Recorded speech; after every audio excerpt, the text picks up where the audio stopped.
Olá, alunos, professor Sérgio Luiz aqui com a nossa aula de filosofia, segunda série, tratando, a respeito, nossa aula 3, a respeito aí da filosofia moderna e a crise da metafísica. A gente percebeu que lá vai todo o pensamento clássico grego, principalmente o pensamento aristotélico, depois o pensamento medieval é baseado na metafísica. E a gente percebe que na filosofia moderna, essa metafísica, essa área da filosofia preocupada com o ser, ela começa a entrar em crise. E vão surgir aí outras correntes de pensamento, o racionalismo e o empirismo moderno. Na aula 1, a gente viu um pouquinho sobre a introdução ao pensamento cartesiano. Na aula 2, aprofundamento do pensamento cartesiano, o pensamento de René Descartes, que é o pensamento racionalista moderno. E agora, na aula 3, veremos um pouco sobre o empirismo e também a corrente, os pensadores empiristas, Francis Bacon, John Locke e David Hume. Iniciando com o empirismo britânico. O nome britânico já é muito explícito, Então a corrente do empirismo ela se desenvolveu principalmente na região britânica, da Grã-Bretanha, atual Reino Unido, ali naquela região das Ilhas Britânicas. Foi ali onde se desenvolveu o pensamento empirista. Essa tradição empírica ela vai surgir ali na Universidade de Oxford no século XIII. Dali em diante que começa a desenvolver o empirismo. O empirismo é justamente essa corrente epistemológica que destaca o papel da experiência sensível no processo do conhecimento. Ele não é que não tem razão, mas a experiência sensível, a experiência sensível é mais importante na construção do processo do conhecimento. Essa é a proposta empirista. Então, os órgãos do sentido são fundamentais no processo do conhecimento, na construção até da própria razão. Entre os empiristas, começamos com Francis Bacon. Então, Bacon é o pensador do século XVI e XVII. A sua obra é o Novo Organum, ou Novo Órgão. Então, indicações verdadeiras acerca da interpretação da natureza. O Bacon ele é um empirista, então ele acredita, que através, inclusive ele valoriza muito a ciência, o método indutivo, então a experimentação, a pesquisa. A proposta de Bacon é isso, valorizando mais as ciências da natureza, Lembrar que nesse período não havia ciências humanas, havia a filosofia, mas as ciências da natureza. Então ele almejava um saber instrumental que possibilitasse o controle da natureza. Percebam que hoje o ser humano já controla a natureza em muitos aspectos, mas no século XVI, XVII ainda não. A gente estava muito distante disso, muito distante mesmo. Então essa era a proposta do Francis Bacon. Ele foi um crítico da filosofia medieval, porque a filosofia medieval ela é excessivamente contemplativa e abstrata.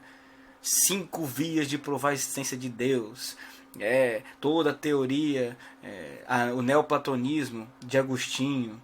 Então a teoria, as concepções abstratas e metafísicas, os argumentos metafísicos utilizados por Santo Anselmo e tantos outros autores. É um negócio muito abstrato e muito contemplativo, não vai em busca da verdade, não vai em busca do conhecimento, e sim recebe de uma divindade sobrenatural. Ele critica também a lógica aristotélica, porque ele afirma que ela é muito dedutiva. Embora o Aristóteles também desenvolveu a indução como forma de raciocínio, dedução parte de uma verdade geral e aplica ela em casos particulares. Indução parte de casos particulares para se chegar a uma verdade geral. Então essa é a proposta. Então aquela frase clássica, Sócrates todo homem é mortal. Uma verdade geral, não é? Todo homem é mortal. Sócrates é homem. Logo, Sócrates é mortal. Então você pega uma verdade geral e aplica em casos particulares. Você também poderia pegar os casos particulares. Pegar João é homem é mortal, Pedro é homem é mortal, Maria, ser humano, homem ser humano é mortal. E poderia pegar vários exemplos de regiões diferentes, de locais diferentes, e você poderia concluir. Logo, todos os homens são mortais. Porque todos os homens que você pegou de exemplo, todos morrem. Todos já, poderia citar vários, Não tem não tem nenhum de 1000 anos aí. Não tem. Então percebe, você partiu de casos particulares, de análises particulares e chegou a uma verdade geral. Isso é a indução. Então ele critica a lógica aristotélica, que ela é muito dedutiva e pouco indutiva. Então ele defende um estudo detalhado, pormenorizado da indução, necessariamente baseada na investigação e experiência com métodos precisos. Então a ciência tem que ter método, principalmente as ciências da natureza, tem que ter método e preciso, usando da indução para alcançar essa verdade geral, essa concepção universal, essa lei universal. E ele denuncia, o Francis Bacon, esses certos preconceitos ou noções falsas que prejudicam, que dificultam, que atrapalham o conhecimento da realidade. Então, quem conhece é o sujeito, o ser humano. O ser humano, o homem que conhece, não é isso? Então, percebe que o Francis Bacon aqui de cético não tem nada, né?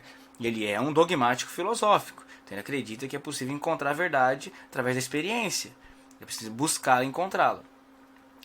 E aí ele chama que esses preconceitos e noções falsas que prejudicam encontrar o conhecimento da realidade, ele chama de ídolos. Então, ídolos são esses impedimentos, essas imagens, essas falsas compreensões, esses preconceitos que já existem ou na alma humana, ou na natureza humana, ou na cultura, ou na linguagem, ou nas teorias filosóficas que prejudicam o ser humano de alcançar a verdade. E ele caracteriza em 4 grandes ídolos. Então, os ídolos da tribo, os ídolos da caverna, os ídolos do teatro, né, e os ídolos do mercado ou do fórum, como queiram chamar. Os ídolos da tribo. Quem são os ídolos da tribo? Pensa lá, tribo, conjunto de pessoas, onde a pessoa convive, todo mundo junto. Então, está fazendo relação à natureza humana. Então são fundados na própria natureza humana. Eles são preconceitos da comunidade onde se vive. Não é algo individual. O ídolo da tribo não é algo que eu aprendi sozinho da minha personalidade. Isso seriam ídolos da caverna. Os ídolos da tribo são aqueles valores fundados na própria natureza humana. Não é que nasceram comigo, mas eles são fundados na própria natureza humana, através da comunidade onde se vive. E se tornam verdades cômodas, não questionadas. Então, verdades absolutas. Por exemplo, as teorias astrológicas, ou aquela ideia de personificação de seres da natureza como se fossem homens, né? Tipo, o rio fez alguma coisa, o sol é tal coisa.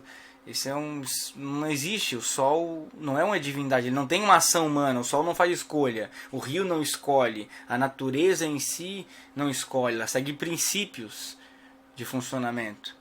Então ele não é personificar as coisas que não são humanas, e ele é contra isso. Esses ídolos da tribo prejudicam o ser humano em alcançar o conhecimento verdadeiro da realidade. Além dos ídolos da tribo, tem os ídolos da caverna, que são as singularidades de cada indivíduo, forma pessoal de compreender o mundo devido à educação, conversação com os outros, leituras. Então é a personalidade de cada um, é a forma particular de cada um de interpretar, de compreender o mundo. Por exemplo, o que é doce para um pode não ser tão... O que é bom para um pode não ser tão bom para o outro.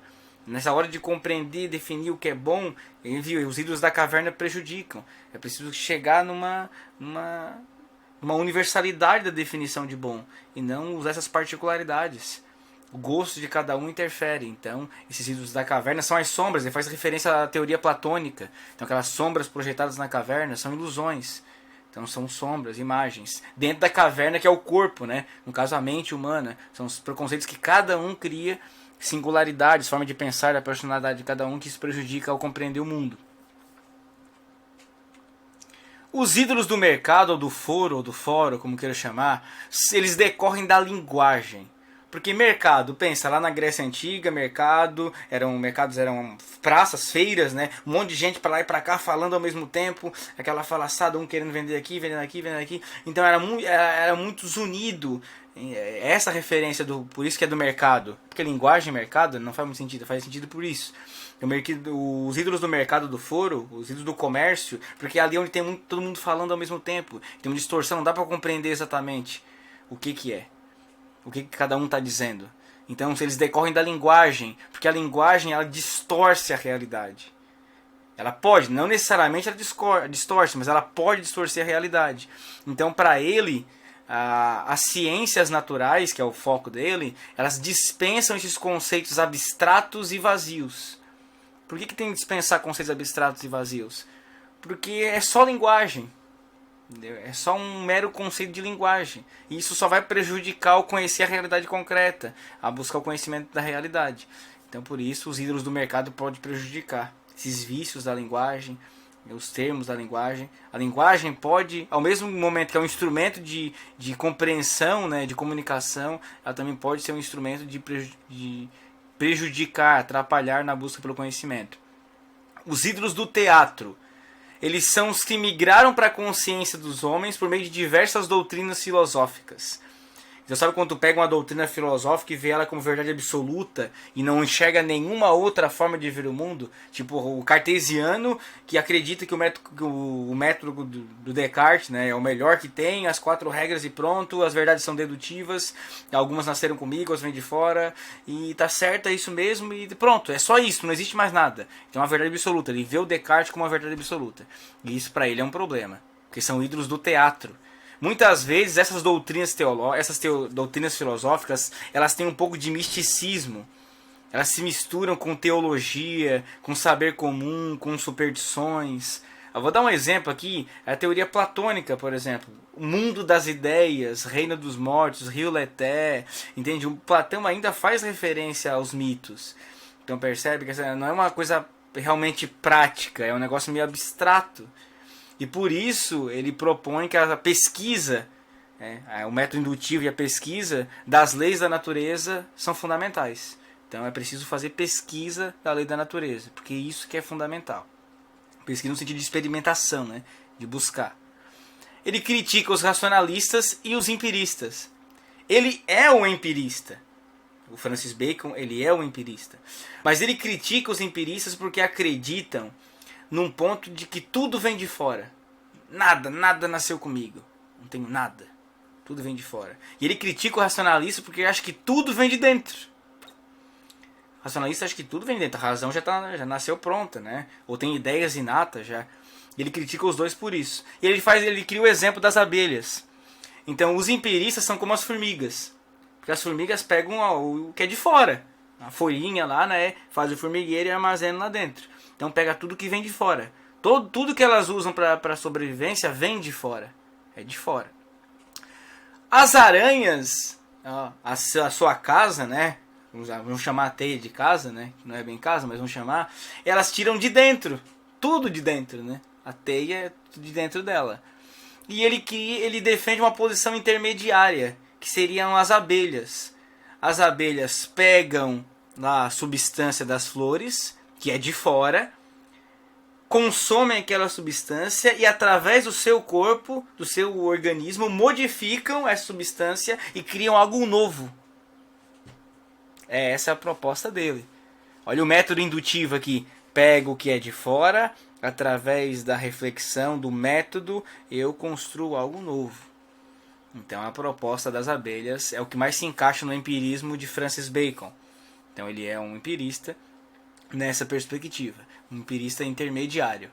Então é preciso ser como as abelhas, pegar a experiência que vem de fora, utilizar a razão que eu tenho e transformar isso em compreensão das leis do universo, das leis naturais. Essa é a proposta de Bacon, chamado de ideal baconiano. Então, que é o saber é poder. Na visão do Bacon, ele é muito positivo, otimista quanto à ciência, e ele deposita uma esperança enorme nos benefícios da ciência e do progresso. Ele acredita muito que a ciência vai levar o ser humano num patamar extraordinário, e por isso que ele fala, saber é poder, ou seja, conhecimento, saber, isso dá poder ao ser humano.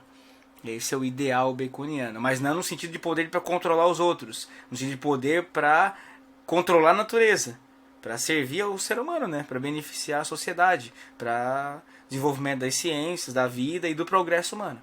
Essa é a crença, né? A proposta de Francis Bacon, de forma bem geral. Então a aula de hoje fica por aqui, né? Essa aula, né? Em seguida aí temos a aula de John Locke e depois de David Hume. E aí a gente encerra essa parte do capítulo. E aí com o David Hume a gente encerra a parte do capítulo e parte para uma avaliação, né? Uma avaliação de resultado, né? Então, bons estudos para vocês.